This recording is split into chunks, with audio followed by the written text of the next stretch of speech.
आपके साथ अनुष्का और आप देख रहे हैं खबर 24 एक्सप्रेस।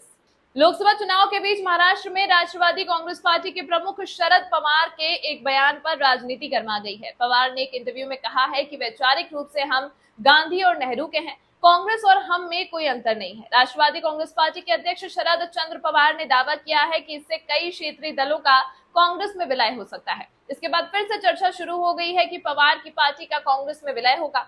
इतना ही नहीं, पवार के इस इशारे पर राज्य में राजनीतिक बयानबाजी का दौर शुरू हो गया है।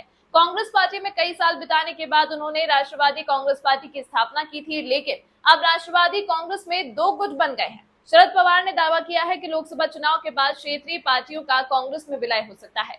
लोकसभा चुनाव से पहले फरवरी में यह संभावना सामने आई थी कि एनसीपी के शरद पवार गुट का कांग्रेस में विलय हो सकता है। बाद में एनसीपी शरद पवार गुट के नेताओं ने इससे इनकार कर दिया था। महाराष्ट्र से खबर 24 एक्सप्रेस के लिए सचिन जीटे की रिपोर्ट। पवार ने इंटरव्यू में कहा था, साथ मिलकर काम करने को लेकर उद्धव ठाकरे पॉजिटिव हैं। मैंने उनकी सोच देखी है, वह हमारे जैसे हैं। समान विचारधारा वाले दलों के साथ मिलकर काम करने को लेकर उद्धव ठाकरे सकारात्मक हैं।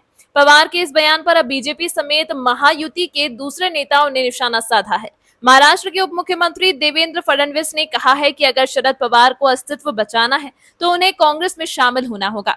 उन्हें अपनी हार नजर आने लगी है, इसलिए 4 जून तक शरद पवार के गुट और उद्धव ठाकरे के गुट का कांग्रेस में विलय हो जाएगा।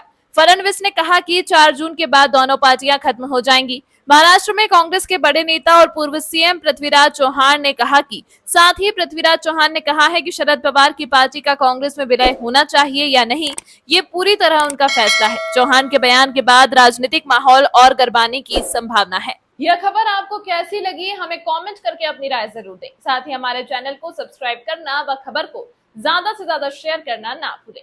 धन्यवाद।